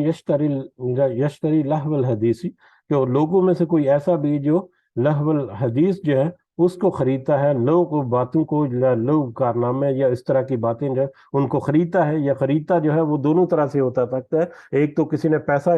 انویسٹ کر کے وہ چیز جو ہے وہ اس کا اہتمام کیا، دوسرا کسی نے کوشش کر کے محنت کر کے اس کا اہتمام کیا، اور تیسرا اس میں وہ لوگ بھی شامل ہو جاتے ہیں جو ان کے پیچھے چلتے ہیں، جو اس کی طرف متوجہ ہو کر اس کی طرف مائل ہو جاتے ہیں، وہ بھی اس میں شامل ہو جاتے ہیں کہ اس نے ہدایت کے بدلے میں وہ لہو الحدیث جو ہے وہ خرید لیا، لیضلوا عن سبیل اللہ بغیر علم، تاکہ وہ اللہ کے راستے سے گمراہ کر دے بغیر علم کے، بغیر کسی دلیل کے، یا بغیر کسی معذرت، بغیر کسی دلیل کے، یا ایسے لوگ جو علم نہیں رکھتے ان کو وہ اللہ کے راستے سے گمراہ کر دے۔ وَيَتَّخِذَهَا هُزُوًا، اور تاکہ وہ بنائے اسے یعنی اللہ کی راہ کو مذاق، تاکہ وہ اس کے ذریعے سے اس راستے کو، سبیل اللہ جو ہے اللہ کا راستہ جو ہے، تاکہ اس کے ذریعے سے وہ اللہ کے راستے کو مذاق بڑھائے یا اس کا مذاق اڑائے۔ اس طرح کی ایکٹیویٹیز میں انوالو ہو کر خاص کر جو مومن ہے، آج کل کا انسان جو ہے، جو ظاہری طور پر ہم جو ہے وہ مسلمان کہتے ہیں، لیکن مسلمان ہوتے ہوئے بھی ہم جب اللہ کے حکم کے مقابلے میں اپنی منمانی کرتے ہیں تو در حقیقت وہ اللہ کے راستہ یا اللہ کا حکم جو ہے اس کا مذاق اڑانا ہے۔ مطلب بہت ساری چیزوں میں مثال دی جا سکتی ہے، بہت سارے ہمارے معاملات آتے ہیں، جیسے دنیا میں ناک رکھنے کے لیے، یا دنیا میں اپنا مقام رکھنے کے لیے، یا اپنی دنیا میں میل جول جو ہے اس کو قائم رکھنے کے لیے بہت سارے کام ایسے کرتے ہیں جن کی شریعت میں کوئی گنجائش نہیں ہے۔ جب ان کو سمجھایا جاتا ہے تو سمجھ تو جاتے ہیں، لیکن کیا کریں ہم، یہ مجبوری ہے، وہ مجبوری ہے، یہ مجبوری وہ مجبوری سنا کر وہ اپنا عمل جو ہے اس کو نہیں چھوڑتے، در حقیقت وہ اللہ کے حکموں کا مذاق اڑا رہے ہوتے ہیں۔ اور یہ اس وقت بھی ایسا ہی ہے کہ اللہ کا جو حکم ہے یا اللہ کی طرف جو سیدھا راستہ جانے والا ہے اس کا وہ مذاق اڑاتے ہیں، کہ تاکہ وہ مذاق اڑائیں اللہ کے اس راستے کا، صراط مستقیم کا۔ اولئک، یہی وہ لوگ ہیں، اب ایسے عمل کرنے والے جو لوگ ہیں، لہم عذاب مہین، ان کے لیے رسوا کرنے والا عذاب ہے، ان کے لیے ایک ایسا عذاب ہے جو ان کو رسوا کر دے گا، اور یقیناً دنیا میں بھی اس کی رسوائی ہو سکتی ہے، اور خاص کر آخرت کا عذاب جو ہے وہ یہاں پر ہے کہ آخرت میں ایک ایسا عذاب ان کو ملے گا جو ان کو ذلیل و رسوا کرے گا۔ وَإِذَا تُتْلَى عَلَيْهِ آيَاتُنَا، اور جب تلاوت کی جاتی ہے ان پر ہماری آیتیں، یہ اگلی کچھ آیات جو ہیں وہ کافی دفعہ ہم نے ریپیٹ کی ہیں، تو ان کو مختصر انداز میں پڑھتے ہیں، کیونکہ اس سے آگے آنے والا ایک مطلب پوائنٹ ہے جو کہ خاصی اہمیت کا عمل ہے ہمارے لیے، تو لہذا ہم اس کو مختصر الفاظ میں پڑھتے ہیں۔ وَإِذَا تُتْلَى عَلَيْهِ آيَاتُنَا، اور جب تلاوت کی جاتی ہیں اس پر ہماری آیتیں، وَلَّا مُسْتَكْبِرًا، تو وہ منہ پھیر لیتا ہے تکبر کرنے والا، جو تکبر کرنے والا ہے، جو اپنی منمانی کرنے والا ہے، وہ ان آیتوں سے منہ پھیر لیتا ہے۔ کانا، گویا کہ لم یسمعھا، تو اس نے سنا ہی نہیں انہیں، یعنی اس نے اس بات کو سنا ہی نہیں۔ کانا فی اذنیہ وقرا، گویا کہ اس کے دونوں کانوں میں بوجھ ہے، اس طرح سے اس نے انسنی کر دی جیسا کہ اس کے دونوں کانوں میں بوجھ ہے۔ وقرا جو ہے، وقرا بوجھ یا پلگ وغیرہ یا روئی وغیرہ یا کوئی چیز جو ہے ڈال کر کان کو بند کر دیا جائے کہ اس کے اندر آواز ہی نہ جائے، یہ اس طرح کی کیفیت یا اس طرح کی سچویشن ہے کہ وہ ایسے انسنی کرتا ہے جیسے اس کے کان میں آواز ہی نہیں پڑی، تو اس طرح سے وہ ہماری آیتوں سے منہ پھیر لیتا ہے۔ فبشرہ، تو ایسے لوگوں کو خوشخبری سنا دیں، بھی عذاب علیم، ایک دردناک عذاب کی۔ یہ ایک تنزیہ طور پر ان کو کہا گیا کہ دنیا میں اگر تم اس طرح سے خوش ہو تو آخرت میں ایک عذاب کی خوشخبری جو ہے وہ بھی ان کو سنا دے۔ ان الذین آمنوا وعملوا الصالحات، بے شک وہ لوگ جو ایمان لائے اور جن سب نے نیک عمل کیے، لہم جنات النعیم، ان کے لیے تو نعمت والے باغ ہیں، ان کے لیے تو اعلیٰ باغ ہیں جس میں ان کو بے شمار نعمتیں ملے گی جن کا دنیا میں کوئی وہم و گمان بھی نہیں کر سکتا۔ خالدین فیہا، وہ سب اس میں ہمیشہ ہمیشہ رہنے والے ہیں۔ یہ وہ لوگ ہیں جنہوں نے ایمان کے ساتھ ساتھ نیک عمل بھی کیے۔ وعد اللہ حقا، یہ تو اللہ کا سچا وعدہ ہے جو کہ اٹل حقیقت ہے، جو ہر حال میں پورا ہو کر رہے گا۔ وہو العزیز الحکیم، اور وہ خوب غالب ہے اور نہایت ہی حکمت والا ہے۔ اللہ تعالیٰ جو ہے اس کا یہ پورا کلام جو ہے وہ بہت ہی حکمت بڑا ہے، اور وہ اس پوری کائنات پر غلبہ رکھنے والا بھی ہے۔ خلق السماوات، اس نے پیدا کیا آسمانوں کو بغیر عمد، بغیر ستونوں کے، اس نے آسمانوں کو بغیر ستونوں کے پیدا کیا، ترونہا، تم دیکھتے ہو انہیں، تم انہیں دیکھتے ہو۔ خلق السماوات بغیر عمد ترونہا، اس نے پیدا کیا آسمانوں کو ستونوں کو بغیر، تم سب دیکھتے ہو انہیں۔ اب یہ آیت جو ہے، ایک تو اس کا ترجمہ جو ہے اس کو سمجھنا جو ہے وہ ہمارے لیے تھوڑا سا اہم ہے، اور اس میں ایک نقطہ جو ہے وہ بھی ایک اہم ہے جو سائنٹیفکلی بہت ہی ایک معجزہ ہے آج ہمارے لیے، جس کا اللہ تعالیٰ نے یہاں پر ذکر کیا۔ پہلے تو اس کا ترجمہ سمجھنے کی کوشش کرتے ہیں کہ خلق السماوات بغیر عمد ترونہا، کہ اس نے پیدا کیا آسمانوں کو ستونوں کو بغیر، تم دیکھتے ہو انہیں، یعنی ایسے ستونوں کے بغیر اللہ تعالیٰ نے ان آسمانوں کو پیدا کیا جن کو تم دیکھتے ہو، یعنی وہ ستون تو ان کے درمیان ہے، لیکن ایسے ستون ہیں جن کو تم نہیں دیکھ سکتے، ستونوں کو بغیر جن کو تم دیکھتے ہو، یعنی اللہ تعالیٰ نے اس آسمانوں اور زمین کو، آسمانوں کو پیدا کیا ستونوں کے بغیر جن کو تم دیکھتے ہو، یعنی تم دیکھتے ہو کہ بغیر ستونوں کے وہ پیدا ہو گئے، لیکن وہ ایسے ستون ان کے اندر موجود ہے، یا ایسے ستون ہمیں پتا ہے کہ وہ جو ایک پلر ہوتا ہے، پلر کو ستون کہتے ہیں، جو بڑی بڑی عمارتیں جو ہیں ان میں پلرز بنائے جاتے ہیں جن کے اوپر وہ چھت جو ہے وہ کھڑی ہوتی ہے، تو یہ پلر جو ہے وہ ستون ہے۔ تو اللہ تعالیٰ کہہ رہے ہیں کہ اس نے ایسے ستونوں کے ساتھ اس آسمانوں کو پیدا کیا جن کو تم نہیں دیکھ سکتے،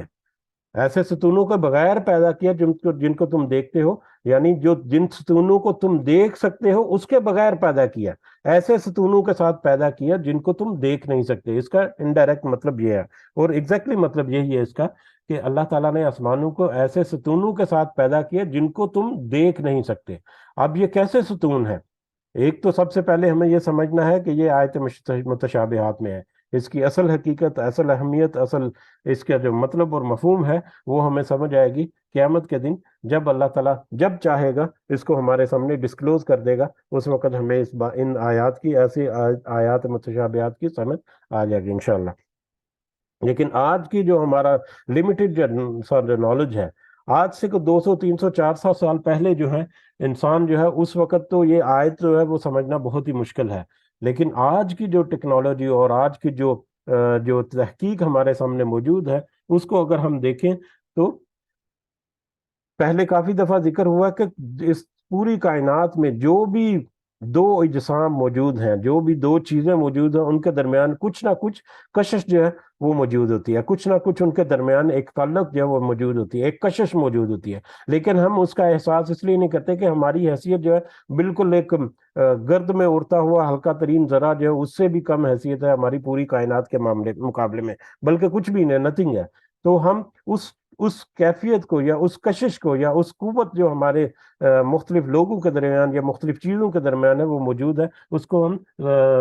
سمجھ نہیں پا سکتے یا اس کا ہم احساس نہیں کرتے۔ لیکن اس کو جب ہم وسیع تر چیزوں میں دیکھتے ہیں تو جیسے زمین جو ہے، زمین سورج کے گرد گھوم رہی ہے، زمین سورج کے گرد گھوم رہی ہے، اور ایک مقررہ فاصلہ جو ہے وہ زمین اور سورج کے درمیان موجود ہے۔ اب یہ زمین اور سورج کے درمیان جو ایک مقرر فاصلہ جو ہے، وہی فاصلہ جو ہے وہ ہزاروں اربوں خربوں سالوں سے چلتا آ رہا ہے، اور یہی فاصلہ جو ہے یہ قائم رہے گا۔ اب کون سی چیز ہے جو اسی فاصلے کو اسی تناسب کے ساتھ برقرار رکھے ہوئے ہے؟ وہ ان دونوں کے درمیان ایک کشش ہے، ان دونوں کے درمیان ایک کشش ہے جس کی وجہ سے وہ فاصلہ جو ہے وہ برقرار ہے۔ اب کشش جو ہے وہ ان دونوں کے درمیان اگر کشش ہے تو وہ چیز تو آپس میں جا کے مطلب جڑ جانی چاہیے۔ تو یہ فاصلہ کس طرح سے مینٹین رکھا ہوا ہے؟ یہ قیامت کے یہ جو کائنات جو ہے ان کے درمیان جو کشش جو ہے اس کی ایکسپلینیشن ہم ایک مختلف انداز میں آج سمجھنے کی کوشش کریں گے، صرف سمجھنے کے لیے کہ کس طرح سے اللہ تعالیٰ نے ان ستونوں کے بغیر، ایسے ستون جو ہم دیکھ نہیں سکتے، اس کے ساتھ اس پوری کائنات کا نظام جو ہے اس کو کھڑا کیا ہوا ہے، اس کو سہارا دیا ہوا ہے۔ اس کی مثال ہم لیتے ہیں، ایک مقناطیس ہے، سمجھنے کے لیے صرف یہ مثال ہے، صرف ایک مقناطیس ہے، مقناطیس کو رکھ کر اگر کوئی لوہے کا پیس جو ہے وہ اس کے قریب لایا جائے تو مقناطیس جو ہے وہ جھپٹ سے اس کے ساتھ چپک جاتا ہے. وہ مقناطیس کی ایک قوت ہے جو کہ لوہے کے ساتھ وہ اٹریکٹ ہوتی ہے اور وہ اچانک سے لوہے کے ساتھ چپک جاتی ہے. جیسے ہی لوہا تھوڑا سا اس کے قریب لائیں گے تو اچانک سے پھٹک سے اس کے ساتھ وہ چپک جاتی ہے. یہ مقناطیس ہے. اب وہی مقناطیس جو ہے اس کو سینٹر میں رکھ کر دونوں طرف، اس کے ایک طرف نہیں دو طرف، اب وہ مقناطیس جو ہے وہ لوہا جو ہے اس کو کسی بھی طرف رکھے، چاہے اوپر نیچے دائیں بائیں کسی بھی طرف رکھے، جس طرف بھی اس کے وہ رکھیں گے، ہم لوہا رکھیں گے یا لوہے کا پیس رکھیں گے یا چادر رکھیں گے تو اس کے ساتھ وہ چپک جائے گا. اب وہ مقناطیس کو سینٹر میں رکھ کر اس کے دونوں طرف دو اطراف میں اس کے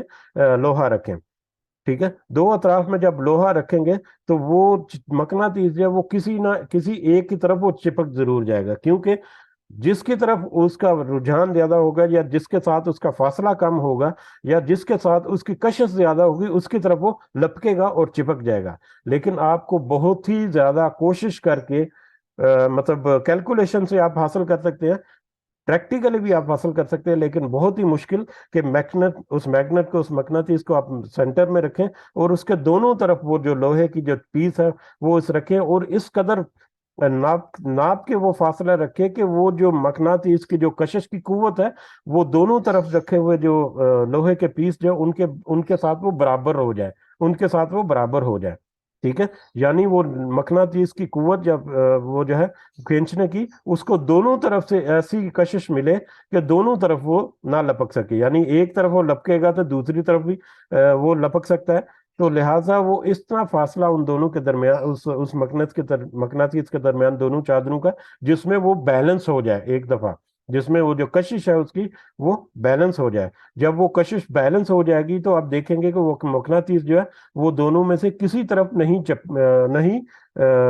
لپکے گا. اس کی وجہ یہ ہے کہ اگر وہ ایک طرف لپکنے کی کوشش کرے گا تو دوسری طرف کشش جو ہے وہ بھی موجود ہے. تو دونوں جو کششیں ہیں، دونوں طرف کی جو کشش کی جو طاقت ہے وہ ان کے درمیان میں بیلنس کر دیتی ہے. تو یہ پریکٹیکلی اچیو کرنا ہمارے لیے ناممکن تو نہیں ہے، لیکن مشکل ترین ضرور ہے کہ کسی میگنیٹ کو دو لوہے کی دھاتوں کے درمیان اس طرح سے اس کو بیلنس کر دیا جائے کہ اس کی کشش جو ہے وہ دونوں طرف کھینچنے کی ایسی ہو کہ دونوں طرف وہ کسی ایک طرف لپکے گا تو دوسری طرف بھی اس کو لپکنا پڑتا ہے، تو دونوں طرف اس طرح سے توازن اس کا قائم ہو جائے کہ وہ اس کے درمیان کھڑا ہو جائے. تو یہ میگنیٹ جو ہے ان کے درمیان کھڑا ہو جائے گا. آپ یہ دیکھیں کہ آپ ایک دفعہ یہ سچویشن کریٹ کرنے کے لیے آپ کو کتنی محنت کرنی پڑے گی، آپ اس کا اندازہ بھی نہیں کر سکتے. اور ایک دفعہ آپ نے اگر کسی طریقے سے وہ جو پوزیشن ہے وہ اچیو کر لی، ایک دفعہ اگر وہ پوزیشن آپ نے اچیو کر بھی لی کہ آپ نے وہ میگنیٹ جو ہے وہ دو لوہے کی چادروں کے درمیان اس کو بیلنس کر دیا اس کو، تو کتنی دیر تک اس کو قائم رکھیں گے؟ کوئی بھی ایک حصہ جو ہے وہ ذرہ برابر بھی ہلے گا تو وہ جو بیلنس ہے وہ اس میں توازن جو ہے وہ بگڑ جائے گا اور وہ جو مقناطیس ہے وہ ایک طرف کو جا کر چپک جائے گا. کیونکہ یہ صرف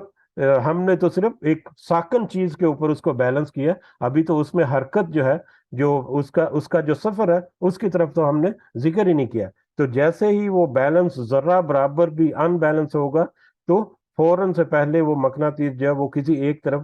جہاں پر اس کو کشش زیادہ ملے گی اور فاصلہ کم ہوگا اس کی طرف جا کر لپک جائے گا. اب یہ جو بیلنس ہے اس مقناطیس کا ان دونوں چادروں کے درمیان، ان دونوں لوہے کے ٹکڑوں کے درمیان جو بیلنس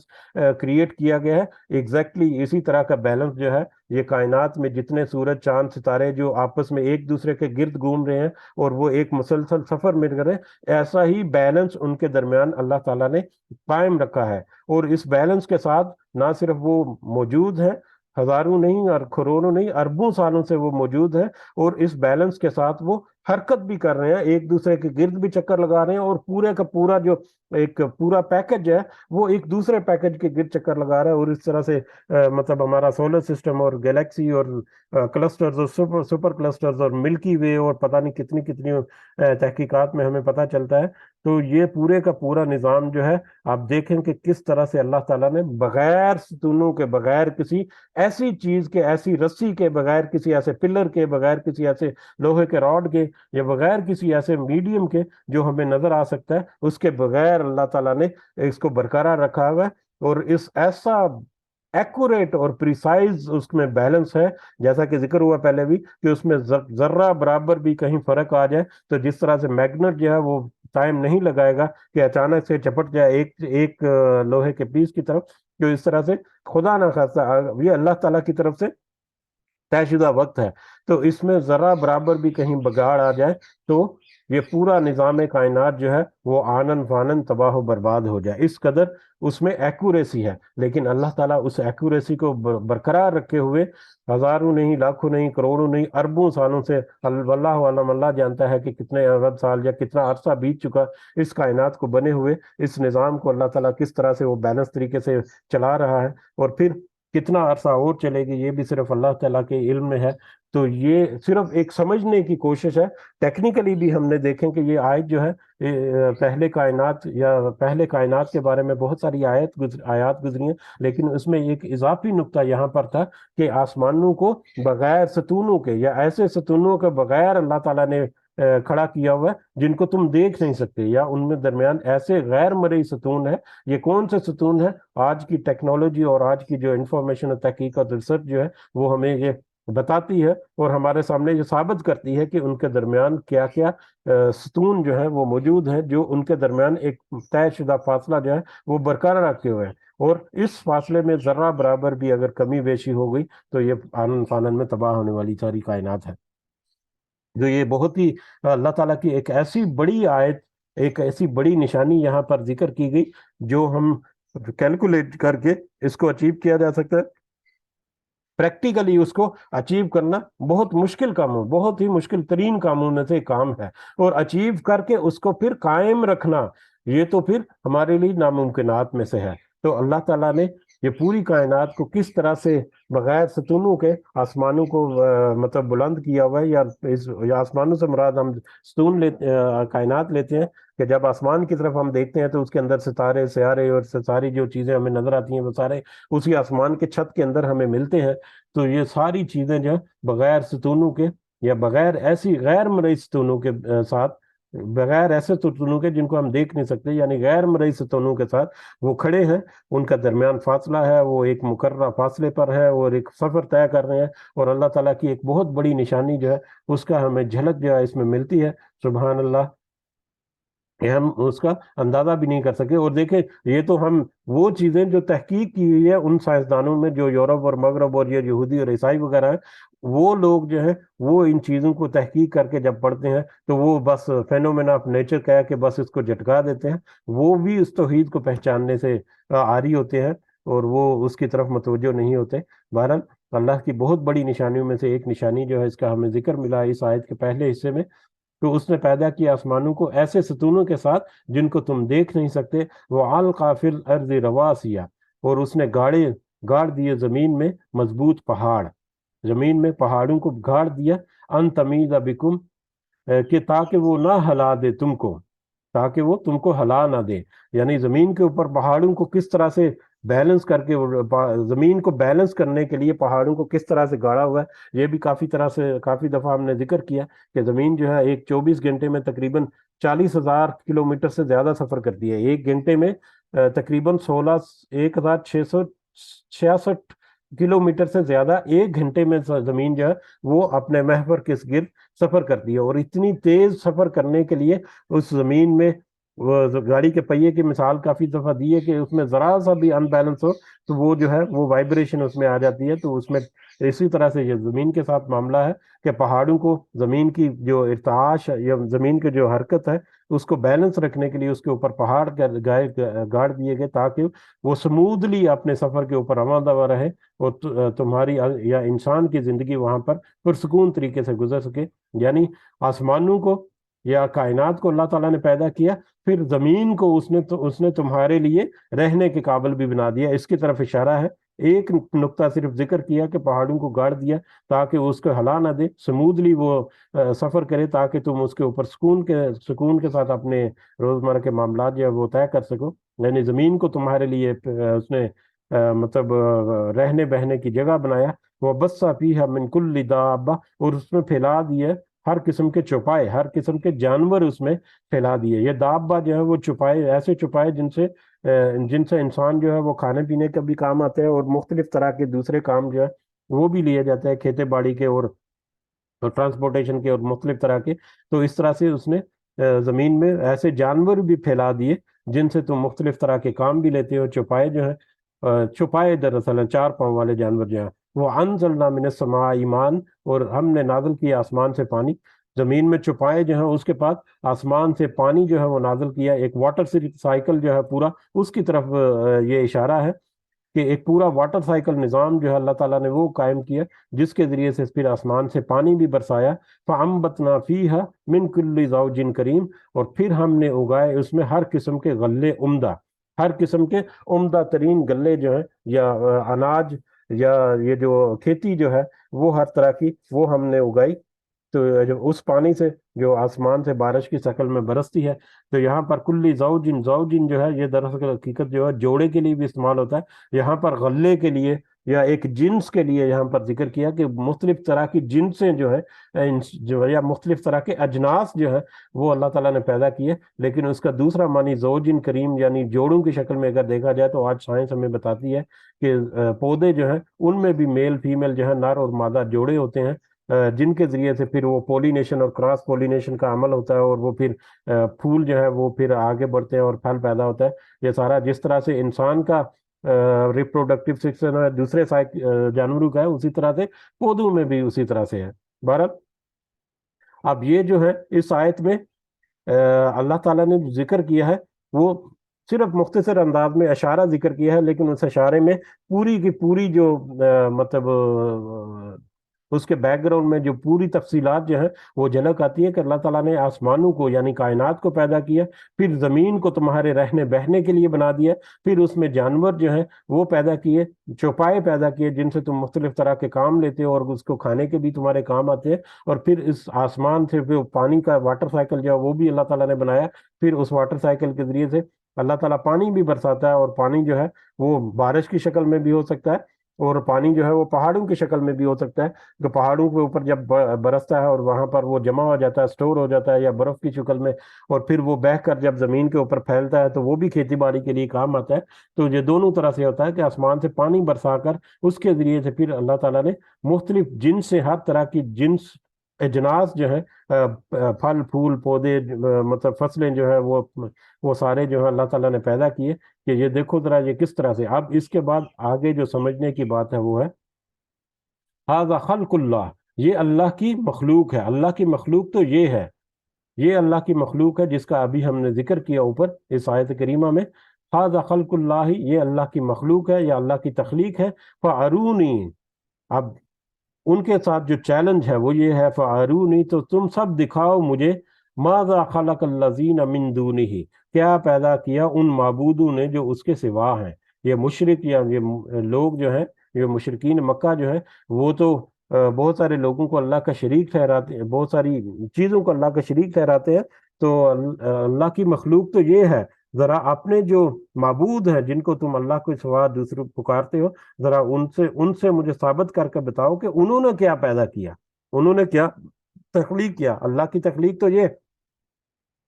تو جب ایسی آیت ان کے سامنے آتی ہے تو اس کا جواب جو ہے وہ یقیناً نہیں ہے. سوچ و بچار کرنے والے لوگ جو صحیح معنوں میں سمجھتے ہیں، لاجیکل انڈرسٹینڈنگ ڈیولپ کرنے کی کوشش کرتے ہیں، وہ تو نتیجے تک پہنچ ہی جاتے ہیں. اور اس کا نتیجہ جو ہے وہ پہنچ گیا. وہ نتیجہ تو یہی ہے کہ نہیں، وہ تو ان کے وہ جو اللہ کے علاوہ جو دوسرے ہیں وہ تو کسی طرح کی کوئی مخلوق پیدا نہیں کر سکتے. مخلوق پیدا کرنا کیا، کوئی پیدا شدہ مخلوق جو ہے اس کو ایک لمحے کے لیے وہ اس کی زندگی برقرار رکھنے پہ اوپر قادر نہیں ہے. اس کی ایک چھوٹی سی مثال ہم مطلب چلتے چلتے دیکھ لیں کہ ایک انسان جو ہے اس کے اندر کتنے کمپلیکیٹڈ سسٹمز ہیں. اس کے ہضم کرنے کا نظام، اس کا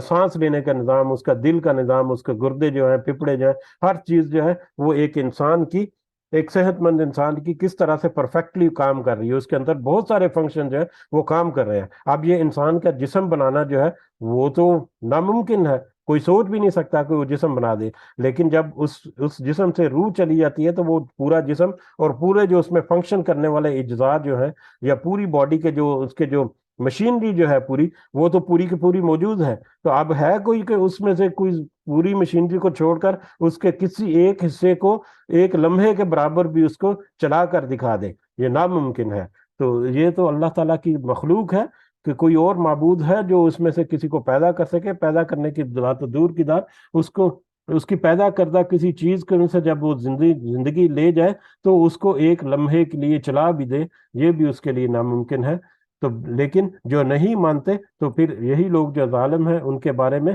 بل الظالمون فی ضلال مبین، کہ بلکہ یہ تو ظالم ہے جو نہیں ایسی باتوں کو مانتے تو وہ تو ایک واضح ترین گمراہی میں ہے. واضح گمراہی کا مطلب یہاں پر کہ اس کے سامنے آیات بالکل واضح ہیں، لوجک دلیل کے ساتھ ہر چیز جو ہے بہت وضاحت کے ساتھ موجود ہے، لیکن اس کے باوجود اگر کوئی گمراہی کا راستہ چھوڑتا ہے تو وہ ایک واضح طور پر گمراہی میں. جتنا واضح طور پر حق ان کے ساتھ واضح ہو گیا، اس حق کو چھوڑ کر جب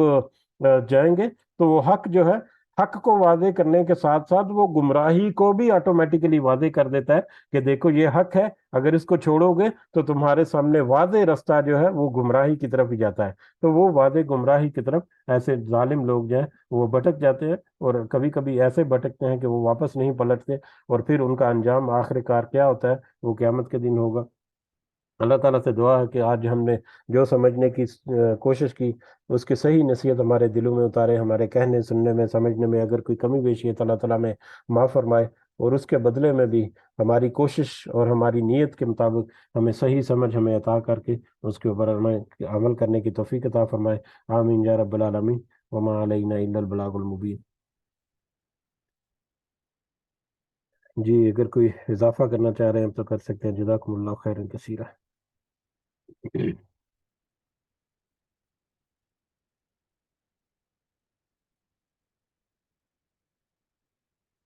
بہرحال مجلس کے اختتام کی طرف بڑھتے ہیں. آج کے جو دو تین نقطے تھے ان کے اوپر توجہ دینے کی ہمیں ضرورت ہے. ایک تو لہو الحدیث جو ہے